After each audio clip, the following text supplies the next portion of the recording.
Here's a story the mainstream media doesn't want you to know. While they're obsessing over fake scandals, President Trump and Elon Musk just scored a massive victory against an activist judge trying to derail their government efficiency program. The Fourth Circuit Court of Appeals has halted Judge Chang's ruling that attempted to block DOGE's access to the USAID. This comes as Tesla reports Model Y inventory completely sold out in 33 states. Think about that. The same electric vehicle company that the left has been trying to destroy is so popular they can't keep cars on the lot. Meanwhile, Democrats are vandalizing Teslas owned by disabled Americans. This isn't just hypocrisy, it's desperation. And while Tesla sales are surging and Musk's influence grows stronger, have you wondered how people like Chuck Norris maintain their energy and strength at 84? Well, the secret might shock you. In a recent video, he revealed how he's still kicking butt and staying active in his 80s with more energy than people half his age by focusing on 3 specific factors that sabotage our bodies as we age. His wife tried the same approach. She feels 10 years younger, a leaner body, all-day energy. So don't let age hold you back from Tesla-like performance. Discover Chuck Norris's method at chuckdefense.com/next today. It's linked down below. And we thank you, Chuck, for sponsoring the Next News Network. So let's jump into it. We've got this from Paul Zapula posting that Speaker Johnson says Congress can and will defund and shut down federal district courts that are obstructing President Trump. He says, stay tuned. An entire district. House Speaker Mike Johnson issuing an open threat now, saying that Congress has authority to stop providing funding to federal courts. Listen to what the Speaker said just a little while ago. We do have authority over the federal courts, as you know. We can eliminate an entire district court. We have power funding over the courts and all these other things. But desperate times call for desperate measures, and Congress is going to act. So stay tuned for that. Stay tuned, baby. We're going to be stay tuned for sure. Oh, check this out. This happened in the cabinet meeting. A reporter asking, would you be interested in defunding and taking away taxpayer dollars to NPR and PBS? Let's listen to the president's response. Tomorrow, the subcommittee on DOGE is going to review funding for NPR and PBS. Now, every Republican president has always promised to take away this money that's going to these 2 public news outlets. If they're successful, I know Senator Kennedy has backed it, Marjorie Taylor Greene in Congress has backed it. Would you be interested in defunding and taking away taxpayer dollars to NPR and PBS? Well, I would love to do that. I think it's very unfair. It's been very biased with the whole group. I mean, a whole group of them. And frankly, there's plenty look at all the media you have right now. There's plenty of coverage. I was from a different age, and they spend more money than any other network of its type ever conceived. So the kind of money that's being wasted, and it's a very biased view, you know that better than anybody. And I'd be honored to see it end. We're well covered. Look at all the people that we have here today. We're well covered, and we don't need it, and it's a waste of money. Especially, I don't even know what DOGE's recommendation is. I assume their recommendation is to close them up. Well, after they hear all the testimony, I think they're going to make a decision relatively sooner than later. Yeah. But we'll see what that turns out. I can't imagine that they wouldn't, because they have found so much waste, fraud, and abuse. Right? Tomorrow. Yeah, shut them down. NPR, PBS. Yeah. No more government funding. Let them fund themselves. Robert the Builder says, idea, maybe it's time for DOGE to look into this. What's going on here? We learned 2 things about Kamala this election. She's good at raising money and she's good at blowing it. But money can't buy you elections, especially when you spend it like she did. She raked in more than $1 billion and is somehow now in debt. The Washington Examiner dug through her financial statements and gave us a good clue why. Kamala's campaign was getting whacked like a piñata, while D.C. leeches hoovered up all the cash. Oh, yeah. I don't think that DOGE has the authority to look into individual campaign expenditures, but we all know what happened with Kamala Harris, right? And here we go. Buckle up. 5 hours ago, Trump just called on Congress to codify the DOGE cuts and his executive orders. This is what needs to happen.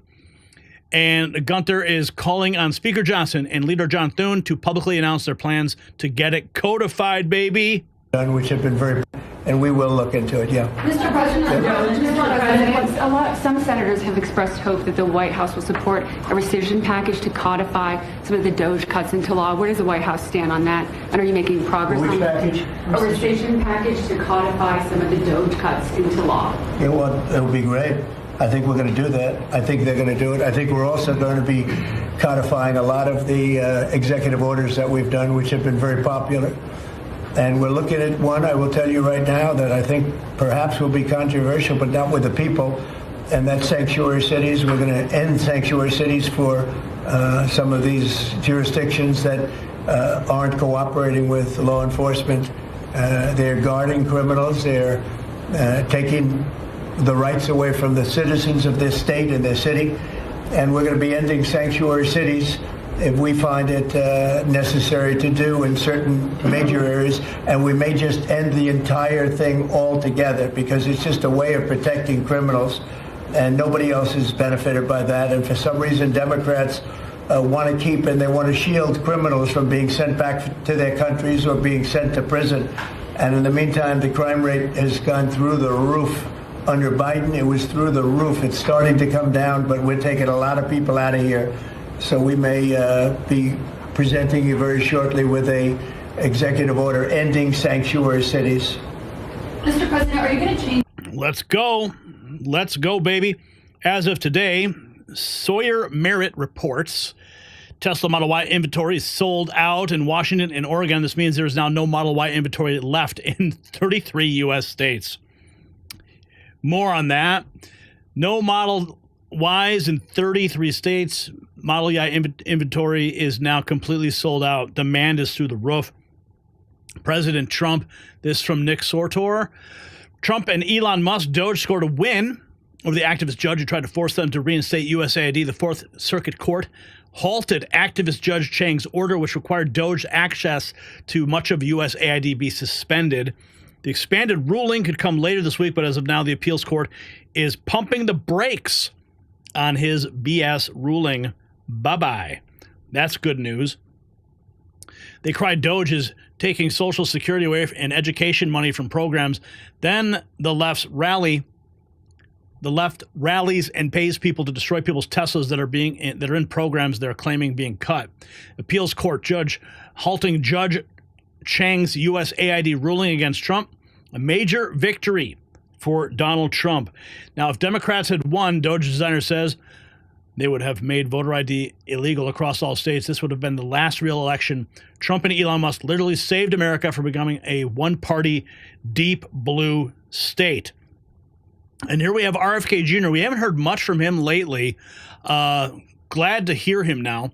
He says Elon Musk and DOGE are now inside the Department of HHS, exposing and eliminating waste and fraud. Let's listen. Administration went up. I'm very grateful to you and very grateful for the partnership with DOGE, with Elon. We've identified extraordinary waste in my department and HHS. The expenditures, the budget of HHS during the Biden administration went up by 38%.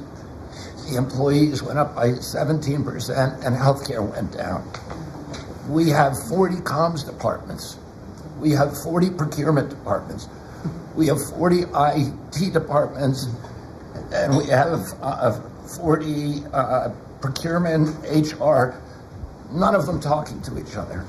We are, with Elon's help, eliminating the redundancies. We are streamlining our department. We're going to go back to providing gold standard science. We're going to get the money to the scientists and to the patients rather than to the administrators and to the bureaucrats. And we're going to restore gold standard science, and we're going to make America healthy again.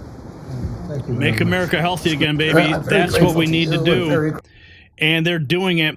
Juanita Broderick posting this earlier today. Okay. How do these idiots not know by now that Teslas have cameras in the Sentry mode? This guy got busted cold after he, right there, you can see it. He's telling the cops he didn't do anything. Let's roll it back a little bit. He gets out of his car. You know what happened? No. Okay. Yeah. You as well, sir.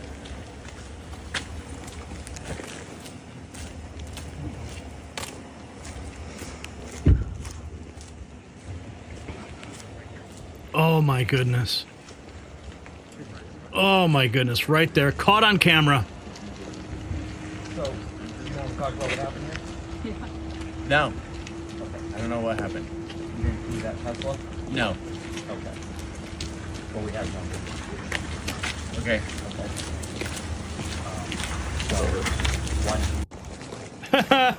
Did you key that Tesla? Do you want to talk about it? No.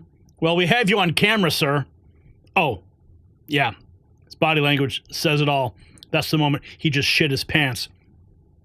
Here's more on that.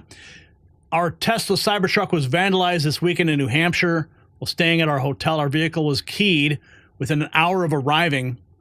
James Jim Pellis and Chuck Smith either didn't know or didn't care that they were being recorded. Charges pending. Class A felony in New Hampshire. The owner of a Tesla that was vandalized in Wichita, Kansas, is a wheelchair-bound individual, disabled woman who's now stuck with thousands of dollars worth of damage to repair. Democrats did this to a disabled woman. Oh my, here's the news report. Her family were seen. Now she says she feels targeted. Damaging a personal vehicle does not affect Elon. If anything, it's giving him more money to fix the vehicle that you damaged. It's not damaging who you're thinking it is. Just before 6 p.m. on Thursday, Abigail Gill and her family were seated for dinner at Olive Garden. Over an hour later, they left, and what they found waiting for them was shocking. Quite a lot of damage.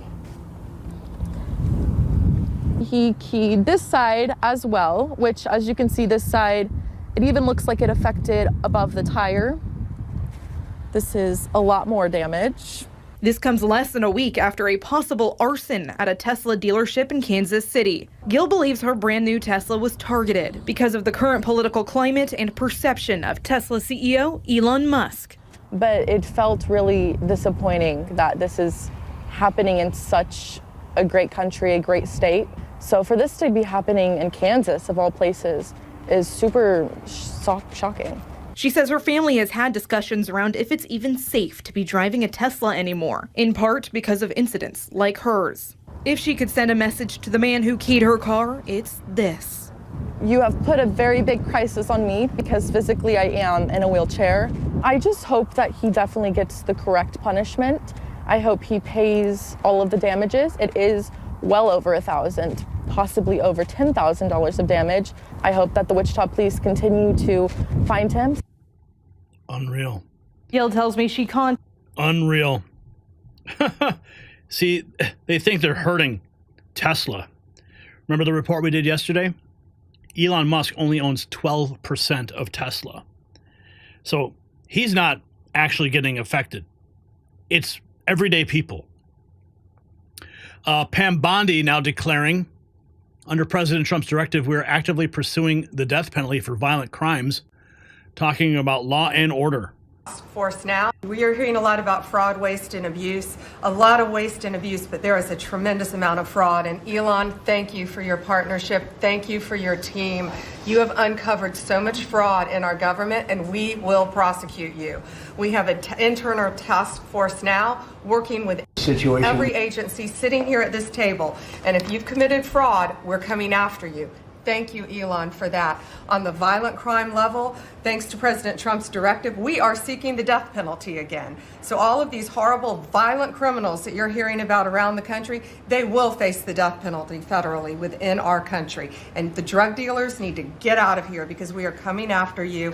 We're going to have 94 great U.S. attorneys around this country, and everyone will be prosecuted to the fullest extent of the law. Thank you. Start with Hunter Biden. Okay, let's keep going. We got more to get to. Party's not over yet. DOGE protesters don't even know why they're protesting. Specific things. Cuts. What's been cut? I would rather not speak to any specific things. There's, let me think. What's been cut? Way too much. The entire work of the CFPB has been stopped. Big fan of Bill Clinton? I think we're getting off topic here. What's he got to do with this? Well, So that's where we're at, folks. The message couldn't be clearer. While leftist activists are literally attacking the vehicles of disabled Americans, the free market is voting with its wallet. 33 states with zero Tesla inventory tells you everything you need to know about what regular Americans actually want. And the Fourth Circuit's decision proves the judicial resistance to America First policies is starting to crumble. As RFK Jr. revealed, Musk and DOGE are exposing massive fraud in government spending, which explains why the establishment is terrified. So here's the question that should keep Democrats up at night. You can weigh in the comments. If their ideas are so popular, why are they vandalizing cars instead of winning elections? Show your support for American innovation by going to our website, shop.nextnewsnetwork.com, link below. Support the MAG Avengers. Join the crew with a hat or a shirt or a mug.